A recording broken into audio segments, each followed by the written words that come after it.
Cyber క్రైమ్పై ఉక్కుపాదం మోపుతూ cyber crime నేరాలను తగ్గించేందుకు ఆదిలాబాద్ జిల్లా పోలీసు యంత్రాంగం ప్రణాళికతో ముందుకు సాగుతోంది. ఇందులో మరో అడుగు ముందుకు వేసి అంతర్రాష్ట్ర సైబర్ నేరగాళ్ల ముఠాను అరెస్టు చేసింది. 4 సభ్యులుగా ఉన్న ఈ ముఠాలో ఒక నిందితుడు మైనర్. వీరి వద్ద నుండి 1500 సెకండ్ హ్యాండ్ మొబైల్ ఫోన్లు, మదర్ బోర్డ్, బ్యాటరీలు స్వాధీనం చేసుకున్నారు. ఈ సంఘటనకు సంబంధించి ఆదిలాబాద్ 1 టౌన్ పోలీస్ స్టేషన్లో జిల్లా ఎస్పీ అఖిల్ మహాజన్ వివరాలను వెల్లడించారు. ఆదిలాబాద్ పట్టణంలోని ఎన్టీఆర్ చౌక్ వద్ద పోలీసులు వాహనాల తనిఖీలు నిర్వహిస్తున్న సమయంలో 4 సైబర్ మోసగాళ్లను అదుపులోకి తీసుకున్నారు.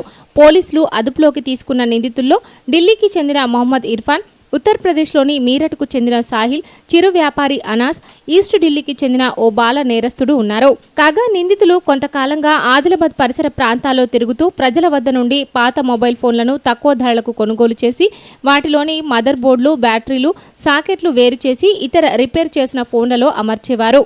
పాత మొబైల్ ఫోన్ల ద్వారా కస్టమర్ల డేటా, IMEI నంబర్లు సేకరించి బ్యాంక్ అధికారులమని చెప్పి అమాయక ప్రజలను మోసం చేసి ఓటీపీలు పొందుతూ వారి ఖాతాల నుండి డబ్బులు దోచుకునే సైబర్ మోసాలకు పాల్పడినట్లు విచారణలో వెల్లడైంది. మిగిలిన స్క్రాప్ మొబైల్ ఫోన్లను ఢిల్లీలో తెలియని వ్యక్తులకు విక్రయించి లాభాలు ఆర్జించేవారు. అయితే 2 బ్యాగులు, చిన్న కవర్లలో దాదాపు 1500 స్క్రాప్ పాత మొబైల్ ఫోన్లు తీసుకుని ఆదిలాబాద్ బస్టాండ్ వైపు వెళ్తుండగా ఎన్టీఆర్ చౌక్ వద్ద పోలీసులు పట్టుకున్నారు.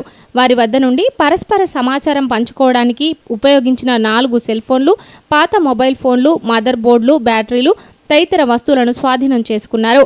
ఈ కేసులో తదుపరి దర్యాప్తు కొనసాగుతోందని జిల్లా ఎస్పీ అఖిల్ మహాజన్ తెలిపారు. ఈ యూపీ గౌతమ్ బుద్ధ్ విహార్ నోయిడా చెందిన వాళ్ళు ఇక్కడ దొరికారు. వీళ్ళ దగ్గర బ్యాగ్స్ దొరికినాయి.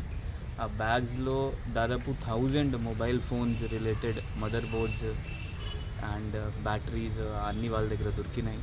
దయచేసి అందరితో రిక్వెస్ట్, ఇట్లయినా తెలియని వాళ్ళకి, ఎవరైనా మీకు తెలియలేదు వాళ్ళకి మీ ఇట్లయినా మొబైల్ ఫోన్ అమ్మకండి. ఎందుకంటే ఒక డాటా థెఫ్ట్ ఒకటి అవుతుంది. ఇది కాకుండా మేబీ వీళ్ళు ఈ ఫోన్స్లో ఉన్న మదర్ బోర్డ్, IMEIs వేరే సైబర్ ఫ్రాడ్కి వాడితే మళ్ళీ మీరే దీనికి ఆటోమేటిక్గా రెస్పాన్సిబుల్ అవుతారు. ఎందుకంటే ఆ పాత ఫోన్ మీరు వాడుకున్నారంటే అన్ని రికార్డ్స్ ఉంటుంది దానిలో.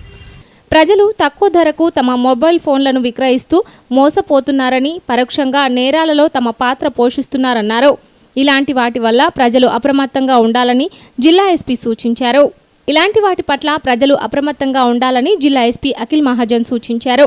ముఖ్యంగా ఈ సైబర్ నేరగాళ్లు ఇతర దేశాలు, రాష్ట్రాల నుండి పాత మొబైల్ ఫోన్ల ద్వారా సైబర్ నేరాలు చేసే అవకాశాలున్నాయి. తమకు తెలియకుండా పాత మొబైల్ ఫోన్లను విక్రయించిన వారు చిక్కుకునే ప్రమాదం ఉందని, అందుకే గుర్తు తెలియని వ్యక్తులకు మొబైల్ ఫోన్లను అమ్మవద్దని సూచించారు. సో దయచేసి ఎవరైనా మీ ఫోన్ ఇట్లయినా 100 రూపీస్, 200 రూపీస్కి అమ్మకండి. వీళ్ళు కూడా 100 రూపీస్, 200 రూపీస్కి పాత ఫోన్స్ కొనుక్కున్నారు. దయచేసి ఇది ఇట్లయినా ఫోన్ చాలా సెన్సిటివ్ ఉంటుంది, ఎవరు అమ్మకండి. మీరు అందరూ ఆల్రెడీ చూస్తున్నారు. ఇప్పుడు సైబర్ ఫ్రాడ్ మనం చూస్తే చీటింగ్లో మొత్తం స్టేట్లో ఎంత అమౌంట్ పోతున్నాయి, దానికంటే ఎక్కువ అమౌంట్ సైబర్ ఫ్రాడ్ వల్ల పోతున్నాయి. ఫ్రాడ్ చేస్తున్నారు అంటే ఇక్కడ ఇండియాలో కూడా చేస్తున్నారు, అక్కడ నుంచి కూడా చేస్తున్నారు. ఈ ఫోన్ వాళ్ళ చేతిలో పోతే మళ్ళీ ఇంకా సైబర్ క్రైమ్స్ పెరుగుతుంది. దయచేసి మీ ఫోన్స్ సెన్సిటివ్ ఉంటుంది, అట్లయినా అమ్మకండి.